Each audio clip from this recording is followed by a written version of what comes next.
कहानी की शुरुआत होती है एक बहुत ही बड़ी बर्फीले इलाके से, जहां हम एक आदमी को देखते हैं जिसका नाम ओवरगार्ड होता है। वो एक पायलट होता है और उसका जहाज इस बर्फीले इलाके में तबाह हो गया होता है। अब क्योंकि वो यहाँ पर फंस गया था, इसीलिए काफी परेशान हो गया था और किसी मदद की आने का इंतजार करने लगता है। फिर वो वहाँ एक काफी बड़ा SOS लिख देता है, जो किसी को मदद के लिए बुलाया जाने वाला एक निशान होता है। उसने भी ये इसीलिए बनाया था ताकि अगर कोई प्लेन यहाँ से गुजरे तो उन्हें पता चल जाए कि ये यहाँ फंसा हुआ है और वो लोग इसे बचा ले। उसके पास कोई नक्शा भी नहीं था जिसके जरिए वो ये जान सकता कि इस वक्त वो कहाँ है, मगर फिर वो अपने हिसाब किताब से एक नक्शा बनाता है। अब देखते ही देखते दिन ढलने लगता है। उसकी फिक्र बढ़ती ही जा रही थी कि कहीं वो यहाँ फंस न जाए। जहाज तबाह होने की वजह से उसका पूरा रेडियो सिस्टम भी तबाह हो गया था, जिससे वो किसी को मदद के लिए बुलाता। वो यहाँ अपने जहाज में ही रहता है और मदद आने का इंतजार करता रहता है। अगले दिन जब वो जागता है तो उसे काफी भूख लगी हुई थी, इसीलिए वो बर्फ के नीचे मछलियाँ पकड़ने के लिए कुछ ट्रैप यानी जाल लगाता है ताकि कोई मछली उसमें फंस जाए और इसके खाने का गुजारा हो सके। वो बहुत सारी मछलियों को पकड़ने में कामयाब भी हो जाता है।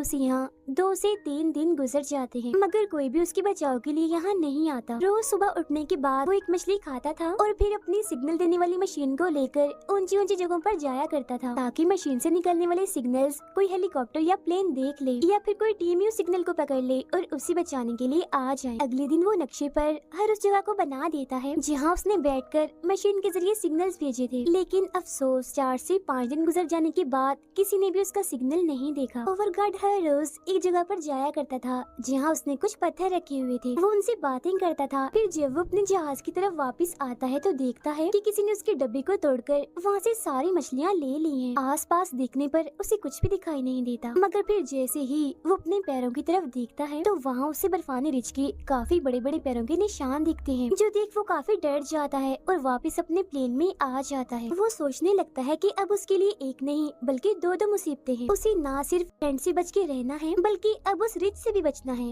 वरना तो वो उसे मार देगा। अगले दिन वो सिग्नल मशीन को लेकर ऊंचाई पर जाता है और दूर के पहाड़ों को देखने लगता है, जहाँ वो उस बर्फीले रिछ को भी देखता है, लेकिन वो इससे काफी दूर था। वो रिछ भी इसे देख चुका था, मगर वो इसके पास आने की बजाय दूसरी तरफ जाने लगता है। अब ऐसे ही हर रोज वो अपनी मशीन से सिग्नल भेजकर जैसे मशीन को देखता है तो उस पर हरे रंग की लाइट जलती है। इसका मतलब ये था कि अभी तक किसी को भी उसका सिग्नल नहीं मिला। तो ये देख वो काफी मायूस हो जाता है और सोचने लगता है कि पता नहीं और कितने दिन मैं यहाँ पर जिंदा रह पाऊंगा। अब कुछ ही दूरी पर उसे हेलीकॉप्टर नजर आता है, जिसे देख वो काफी खुश हो गया था और चिल्लाने लगता है। उनका ध्यान अपनी तरफ करने के लिए वो कुछ जलाता है। उसका ये प्लान कामयाब हो जाता है क्योंकि वो लोग इसे देख लेते हैं और इसी की तरफ ही आने लगते हैं, जिससे ओवरगार्ड की खुशी का तो कोई ठिकाना ही नहीं रहता।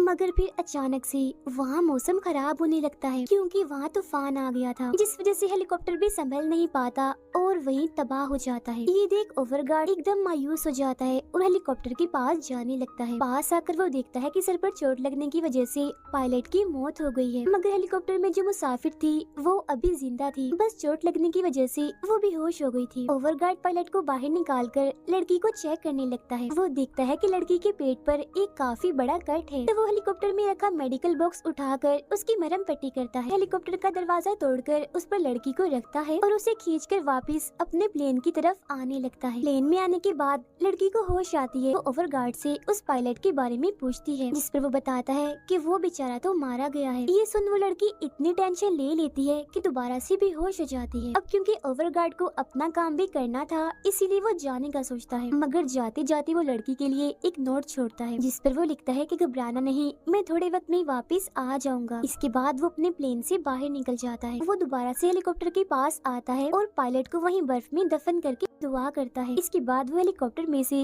जरूरत का सारा सामान लेकर जाने लगता है। सामान में उसे एक तस्वीर भी मिलती है, जो देख उसे पता चलता है कि पायलट और वो लड़की दोनों हस्बैंड वाइफ थे। वो ये सारा सामान एक स्लेड यानी बर्फ गाड़ी पर रखकर वापस निकलने लगता है। जाते जाते वो हेलीकॉप्टर पर एक मैसेज लिखता है कि यहाँ पर 2 लोग अभी भी जिंदा हैं, ताकि अगर हेलीकॉप्टर देखकर कोई आए तो इन्हें भी बचा ले। जिसके बाद वो अपने प्लेन की तरफ जाने लगता है।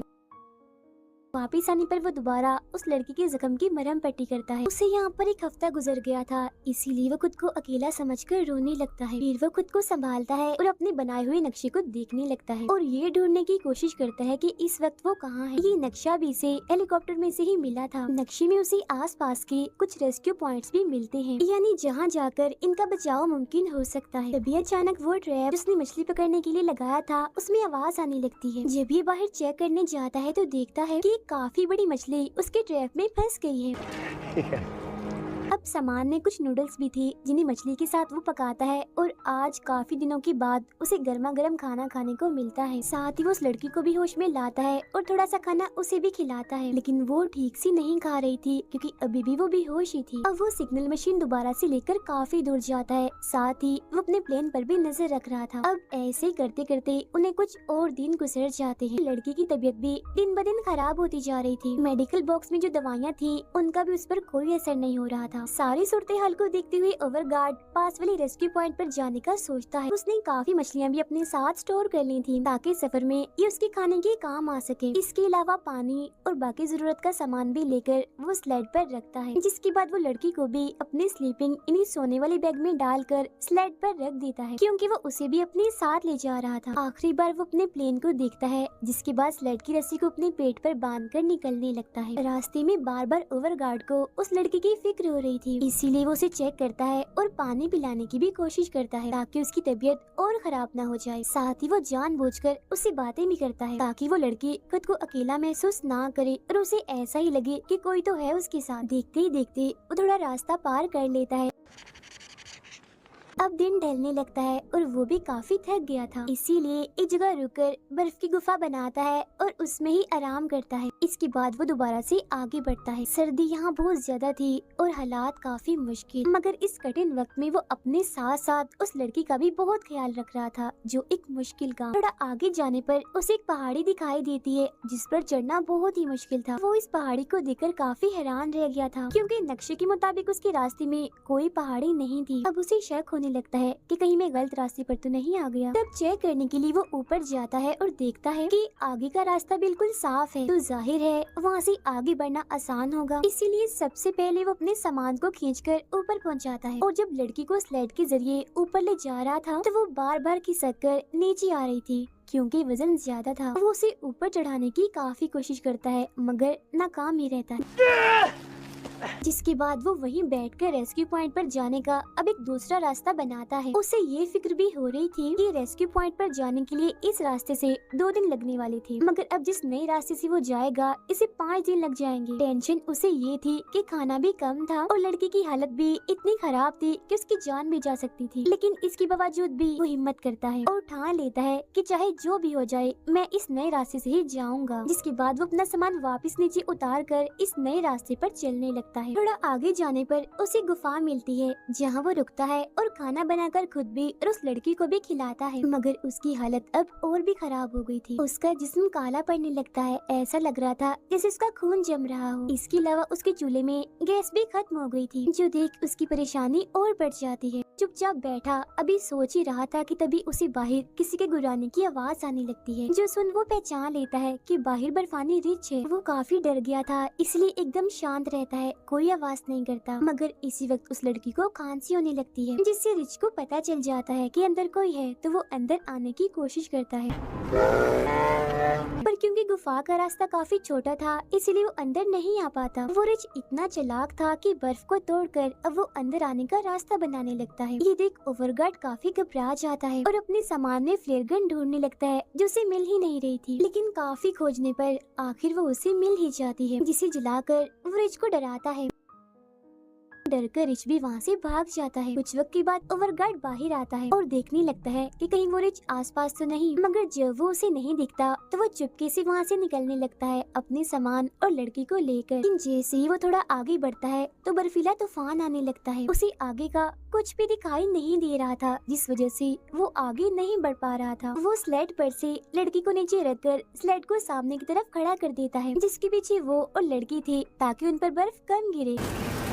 फिर वो भी जाकर उस स्लीपिंग बैग में लेट जाता है जिसमें वो लड़की थी। फिर कुछ वक्त के बाद तूफान जब थोड़ा बहुत रुक जाता है तो उसे पानी पिलाने लगता है, मगर उसकी हालत इतनी खराब हो गई थी कि उसका मुंह ही नहीं खुलता। अचानक उसे खांसी होती है जिसके बाद उसके मुंह से खून निकलने लगता है। अब जब ओवरगार्ड उसके जख्म को चेक करता है तो उसे पता चलता है कि लड़की को इन्फेक्शन हो गया है। इसी के साथ ही वो लड़की दोबारा से बेहोश हो जाती है। जो देख ओवरगार्ड को लगता है कि लड़की मर गई या अगर नहीं भी मरी तो कुछ देर में मरने वाली है, उसे आगे ले जाने का कोई भी फायदा नहीं होगा। इस वजह से ओवरगार्ड को दुख तो होता है, मगर वो बेचारा करता भी क्या, वो लड़की को वहीं पर छोड़कर अकेला ही वहाँ से जाने लगता है, क्योंकि अगर वो उसे साथ में लेकर भी जाता तो भी उसे बचाया नहीं जा सकता था, क्योंकि यहाँ आसपास कोई हॉस्पिटल नहीं था। थोड़ा आगे जाने पर वो गड्ढे में गिर जाता है जिससे फौरन ही वो बेहोश हो गया था। उसे काफी चोट भी लग जाती है। फिर जब उसे होश आती है तो वो देखता है कि मेरी टांग कुछ पत्थरों में फंस गई है। वो वहाँ से निकलने की बार बार कोशिश करता है, मगर पत्थर इतने भारी थे कि वो वहाँ से नहीं निकल पाता। वो काफी घबरा गया था और रोने लगता है। उसे फौरन ही समझ आ जाती है कि बस अब मैं भी नहीं बचूंगा, मेरे मरने का वक्त भी करीब है। यहाँ साथ ही उसे अपनी गलती का पछतावा भी होने लगता है कि मुझे उस लड़की को अकेला छोड़ना नहीं चाहिए था, क्योंकि हो सकता है कि मुझे इसी चीज की सजा मिली हो। लड़की का सोचकर उसे एक उम्मीद मिलती है, जिसके बाद बड़ी मुश्किल से अपनी टांग को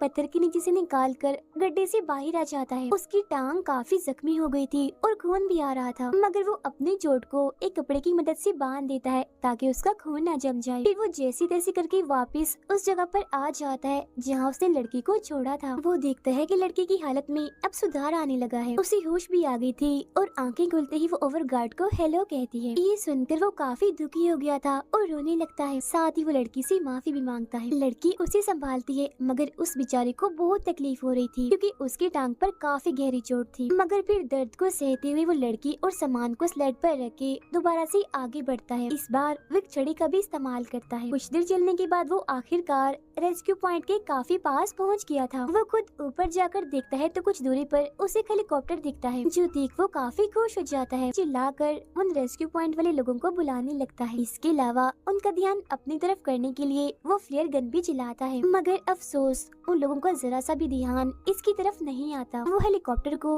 बस वहाँ से ले जाने ही वाले थे। अब ये देखकर ओवरगार्ड अपनी वो जैकेट जिससे वो खुद को बचा रहा था उसे फ्लेयर गन की मदद से जला देता है, ताकि ये बड़ी सी आग जलती हुई देखकर ही उन लोगों का ध्यान इसकी तरफ हो जाए। लेकिन इससे भी कोई फायदा नहीं होता, क्योंकि हेलीकॉप्टर दूसरी तरफ जाने लगता है। ये देख ओवरगार्ड की बच्ची कुछ हिम्मत भी टूट जाती है। वो काफी मायूस हो गया था, जिसके बाद वो लड़की का हाथ अपने हाथ में लेकर वहीं लेट जाता है। अब उसकी पूरी हिम्मत जवाब दे चुकी थी, मगर तभी हम देखते हैं कि वो हेलीकॉप्टर घूमता हुआ उनके पीछे उतरने लगता है, जिसके फौरन बाद अब उन दोनों को बचा लिया जाता है। ये कहानी दरअसल हिम्मत और हौसले की है कि चाहे हमारे ऊपर कितने भी मुश्किल हालात क्यों ना आ जाए, हमें हिम्मत कभी नहीं छोड़नी चाहिए। जिसकी जिंदा मिसाल ओवरगार्ड है, जिसने इतने कठिन हालात में अपने साथ साथ उस लड़की की भी जान बचाई। ये सब सिर्फ एक चीज से ही हो पाया, और वो है हिम्मत, जो उसके अंदर बहुत ज्यादा थी। तो इस कहानी से हमें ये सीख भी मिलती है कि हमें हमेशा ही ऐसे हिम्मत करनी चाहिए जैसे ओवरगार्ड ने की। इसी के साथ ये कहानी यहीं पर खत्म हो जाती है।